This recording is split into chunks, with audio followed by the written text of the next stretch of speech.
Want more energy? Ooh, piece of candy. Hi, everybody. I'm Ryan, and today we're going to talk about red-white energy in Modern. Basically, the card choices in the deck, the overall strategy of the deck, and how to play the deck. Let's jump into it.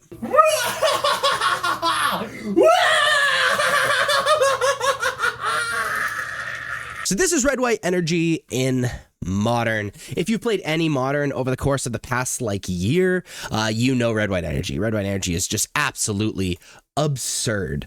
But let's just kind of go across the board by mana cost or whatever. As far as the lands go, there's not a lot of interesting stuff going on. We're playing a large amount of fetch lands, basically to fuel Phlage, because ending the game with Phlage is a very common end game with this deck. And we want as many cards in the graveyard as possible in order to fuel that Phlage and be able to reliably escape it from the graveyard. In addition to that, because we're playing so many fetch lands, we're playing 3 Sacred Foundry, so we always have good mana. Double red is important, but also white in the early turns is really important. And we're playing 2 Elegant Parlor, the Surveil lands. Enters tapped, but it's just being able to use all of our fetch lands as we play them super consistently and be able to grab those Surveil lands and get some value out of not using our mana is pretty powerful. In addition, we're playing 3 Arena of Glory. Arena of Glory enters tapped unless you control a mountain. It's very easy for this deck to have a mountain. It adds a red, and you can pay a red, tap it, and exert it, which means the land doesn't untap the next turn. And add 2 red if that mana is spent on a creature spell against haste until end of turn. So this is decent, alongside Ragavan or maybe Ajani or Seasoned Pyromancer or whatever. But the real reason we're playing the Arena of Glory is that Phlage thing that I mentioned, is that if you use the double red on escaping Phlage from the graveyard, then it gets its enter the battlefield ability and its attack ability, and obviously deals combat damage as well. Speaking of, I kind of want to skip ahead to Phlage because a lot of the lands that we're playing are because of Phlage. Phlage is a 3 mana 6/6. When it enters, sacrifice it unless it escaped, and when it enters or attacks, it deals 3 damage to any target, and you gain 3 life. And you can escape it by paying 4 mana and exiling 5 other cards from your graveyard. So again, if we Arena of Glory this, as we escape it, it doesn't work if you cast it from your hand because it'll be sacrificed anyway, even if it enters with haste.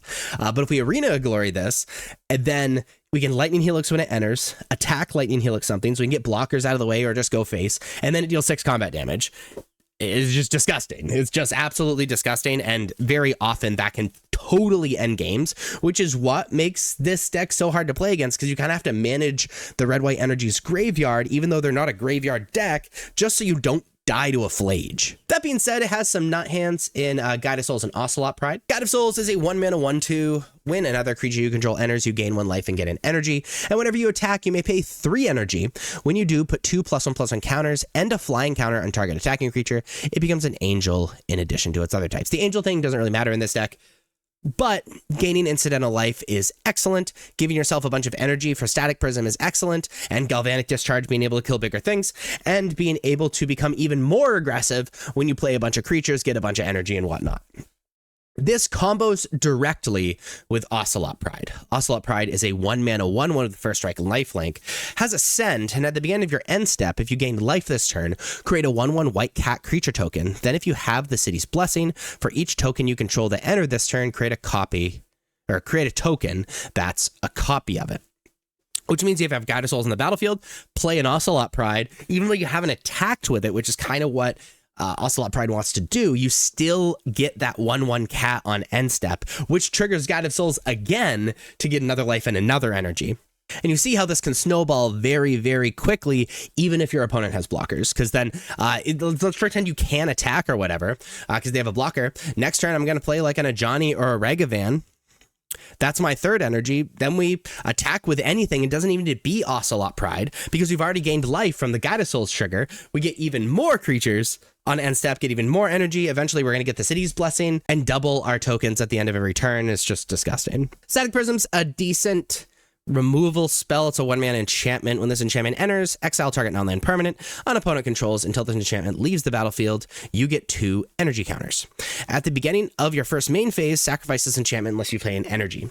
So this can be kind of tough, especially if we have to play it in the early turns, but it's an unconditional removal that we just have to pay an energy every single turn for. So you have to use these sparingly because they are pretty premium and you need to make sure you win the game before you run out of energy. We're playing 4 Galvanic Discharge. Galvanic Discharge is a 1 mana instant. Choose target creature, a planeswalker. You get 3 energy. then you may pay any amount of energy. Galvanic Discharge deals that much damage to that permanent. This is just like, frankly, a better lightning bolt, but it can't go face. Being able to like use the energy you get from Guided Souls or even Static Prism, or earlier Galvanic Discharges to be able to kill even larger creatures than Lightning Bolt can. We're playing 3 Ragavan Nimble Pilfer. It's a 1-mana 2/1.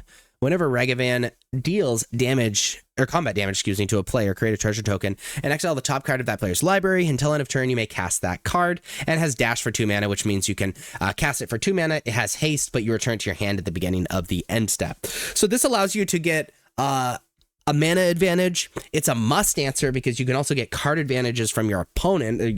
99% of decks that you can cast beneficial stuff from your opponent off of Ragavan. But getting that mana advantage is huge as well. So providing that must answer in Ragavan is just insane.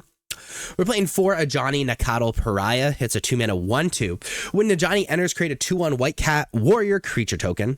And whenever one or more other cats you control die, you may exile Ajani, then return him to the battlefield transformed under his owner's control. So the cats include the thing Ajani makes, Ocelot Pride, and the things Ocelot Pride make.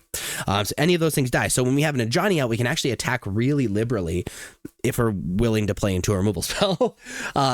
It flips into a Planeswalker, Ajani Nakatl Avenger, which is an incredible Planeswalker that's effectively 2 mana. Its +2 is put a +1/+1 counter on each cat you control, which can be pretty powerful. You sometimes use that. 0, which is normally what you use.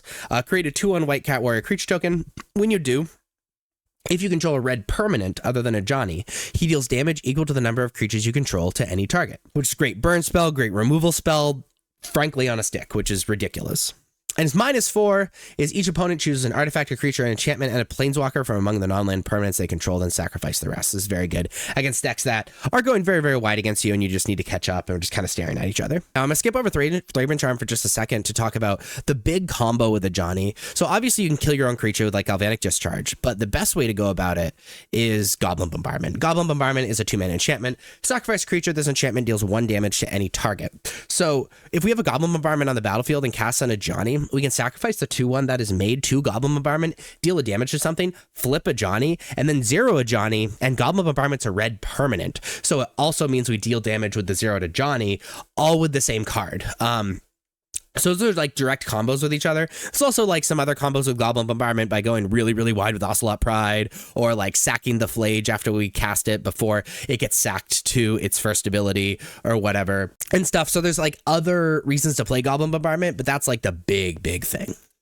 Speaking of, we're playing 2 Thraben Charm. It's a 2-mana instant. Choose 1. Thraben Charm deals damage equal to twice the number of creatures you control the target creature. 2, destroy target enchantment, or 3, exile any number of target players' graveyards. We're normally going wide, so often this is just like a removal spell. Enchantments are very powerful in Modern at the moment, especially answering other Goblin Bombardments and stuff. And exiling graveyards is also powerful against certain decks. Just decent main deck card that covers a lot of different bases. We're playing 4 Fable the Mirror Breakers. It's a 3-mana saga. Its first chapter is create a 2/2 red goblin shaman creature token with whenever this token attacks, create a treasure token. Second chapter, you may discard up to 2 cards. When you do, draw that many cards. And third chapter, exile the saga, then return to the battlefield transformed under your control. It flips into Reflection of Kikijiki, which is a 2/2 with pay 1 mana and tap it to create a token that's a copy of another target non-legendary creature you control, except it has haste. Sacrifice it at the beginning of the next end step. So this is 2 creatures in 1, effectively. Mana ramp in the goblin, card selection in the second chapter, and the flipped reflection can really just end the game by getting like multiple Ocelot Pride or multiple Guide of Souls, or having Season Pyromancer be targeted over and over so you'd keep drawing an insane amount of cards. It's effective. The flipped is effectively a must answer, and its first 2 chapters are also very good as well. We're playing 3 Season Pyromancer. Season Pyromancer is a 3-mana 2/2. When this creature enters, discard 2 cards, then draw 2 cards. For each non-land card discarded this way, create a 1/1 red elemental creature token. And you can pay 5 mana and exile this card from the graveyard to create 2 1/1 red elemental creature tokens. So what's cool about this card is we can discard things we don't want, draw 2 cards.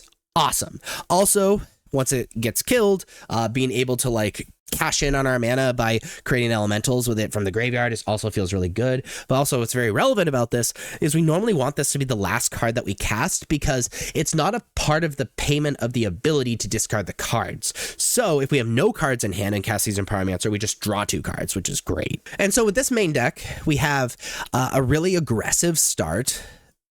You know, we apply a lot of pressure with Ragavan, Onslaught, Pride, and Guide of Souls. They answer that, and we have combos with Ajani and Goblin Bombardment. We have crazy card advantage with Fable the Mirror Breaker and Seasoned Pyromancer, and an unbeatable endgame in Phlage, Titan of Fire's Fury. It's just a very, very solid deck. Now, as far as the sideboard goes, we're playing Deafening Silence for these combo decks. Each player can't cast more than 1 non-creature spell each turn. We can just cast it and forget it, which is really nice. We're playing 2 Orm's Chant, again, for combo decks. Also really reasonable against decks that are trying to, like, attack all in one turn. For example, like Amulet Titan or something. We can kick it because we can pay 1 mana to have target player can't cast spells this turn, or kick it to have creatures can't attack this turn as well. Celestial Purge is a 2-mana instant, exile target black or red permanent. Very good in the mirror, but generally just like a catch-all for black and red decks. We're playing a March of Otherworldly Light. It's a X and white. As an additional cost to cast a spell, you may exile any number of white cards from your hand. The spell costs 2 less to cast for each card exiled this way. And when exile target artifact, creature, or enchantment with mana value X or less. Another very, very good catch-all removal spell. Playing Wrath of the Skies is 2 white and X. Sorcery, you get X energy. Then you pay any amount of energy. Destroy each artifact, creature, and enchantment with mana value less than or equal to the amount of energy paid this way. So really good board wipe, really good way to catch up. Playing a Blood Moon, 3-mana enchantment. Non-basic lands are mountains. Very good against decks that are attempting to do silly things with their lands. We're playing 4 Molten Rain. Molten Rain is a 3-mana sorcery. Destroy target land. If that land is non-basic, Molten Rain deals 2 damage to that land's controller. A good way to stay aggressive against these like Eldrazi and Amulet decks while also attacking their primary game plan. Playing a Wear Tear. Wear is destroy target artifact. Tear is 1 mana destroy target enchantment, and you can fuse them together. Another very good catch-all sideboard card for artifacts and or enchantments. And we're playing 2 Showdown of the Skulls, which is a 4-mana Saga's first chapter is exile the top 4 cards of your library. Until end of your next turn, you may play those cards. Its second chapter is whenever you cast a spell this turn, put a +1/+1 counter on target creature you control. And its third chapter is the same thing. This is kind of Fable the Mirror Breaker 5 and 6 because it's meant to be cast and then catch way up. So it's for the decks that are going to go very long against us and we're able to play the long game with. But there you have red-white energy, Boros Energy in Modern. If you liked that video, please be sure to like and subscribe. Check me out on social medias. Links are above me and in the description. Thank you so much for watching. I'll see you next time. Bye-bye.